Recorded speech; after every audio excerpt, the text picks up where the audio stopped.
Waktu terus berjalan dan hidup kita selalu berputar dalam siklus yang sama. Setiap pagi, matahari kembali bangun dan setiap minggu kita harus berhadapan dengan si Senin, hari yang sering dianggap paling menyebalkan dalam hidup kita ya guys.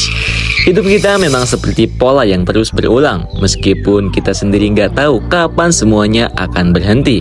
Tapi pernah nggak sih kalian kepikiran gitu? Gimana sih awalnya manusia tahu kalau mereka hidup dalam siklus yang berulang? Dan gimana mereka sampai bisa menciptakan sistem kalender yang kita pakai sekarang ini? Nah, di video kali ini kita akan bahas semua itu ya guys.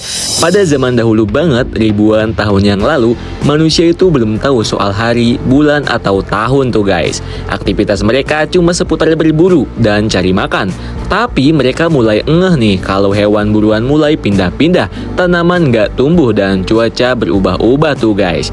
Dari situlah mereka sadar kalau alam ternyata punya pola yang terus berulang tuh guys. Saat mereka mulai bertani, mereka juga sadar ada waktu-waktu tertentu yang lebih cocok buat menanam atau panen tuh guys. Nah, ini nih yang bikin mereka mulai membagi waktu jadi musim dan bulan, sambil belajar memperhatikan pergerakan benda-benda langit buat nentuin kapan harus menanam, panen, atau berburu tuh guys. Setiap peradaban, mulai dari peradaban Mesopotamia, Arab, Maya, sampai Tiongkok, punya sistem penanggalan sendiri-sendiri tuh guys. Secara umum, ada 3 jenis sistem kalender sih guys. Yang pertama adalah sistem solar atau matahari ya guys. Sistem ini ngikutin pergerakan bumi yang mengelilingi matahari. Awalnya manusia cuma pakai siklus harian. Kalau matahari terbit itu siang dan kalau tenggelam itu artinya adalah malam. Tapi lama-lama mereka sadar nih posisi matahari berubah-ubah dalam setahun tuh guys. Dari sini mereka menghitung satu tahun itu ada 165 hari waktu yang dibutuhin matahari buat kembali ke posisi awal. By the way, kalender Masehi yang kita pakai ternyata pakai sistem yang ini loh guys. Yang kedua ada sistem lunar. Kalau sistem ini ngikutin siklus bulan mengelilingi bumi tuh guys. Satu bulan dihitung dari hilal, bulan sabit kecil, yang sampai bulan mati lalu balik lagi tuh guys. Nah, kalender Hijriah itu pakai sistem ini guys, dengan total 354 hari dalam setahun, lebih pendek dari kalender Masehi tuh guys. Makanya hari raya Idul Fitri selalu maju 11 hari setiap tahun di kalender Masehi.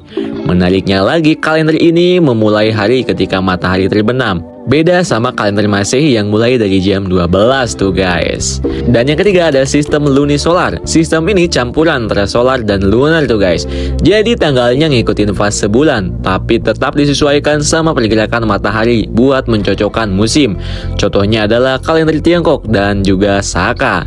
Sekarang kalian mungkin bertanya-tanya ya guys, kenapa sih mayoritas negara di dunia, termasuk Indonesia, lebih memilih pakai kalender Masehi yang berbasis matahari? Ini dia jawaban ringkas versi dengar dunia ya guys, kalian harus simak sampai habis. Mayoritas negara termasuk Indonesia lebih memilih pakai kalender Masehi karena simpel dan praktis nih. Alasannya, yang pertama adalah akurat banget. Kalender Masehi dihitung dari waktu bumi muter mengelilingi matahari, yaitu 365 hari dalam setahun. Ada tahun kabisat di mana 4 tahun buat nyesuaiin siklusnya tuh guys. Jadi cocok banget buat ngatur musim, terutama di negara-negara yang punya 4 musim. Kedua, pas buat urusan global. Karena sistemnya stabil, kalender ini enak dipakai buat nyusun agenda panjang kayak jadwal internasional, bisnis, atau sekolah. Tiap tahunnya konsisten panjangnya, jadi gampang buat alur waktu tuh guys. Ketiga, dipakai di mana-mana. Kalender ini mulai dipakai luas sejak Paus Gregorius. Reformasi kalender Julian di tahun 1582 lewat pengaruh kolonialisme dan perdagangan tuh guys.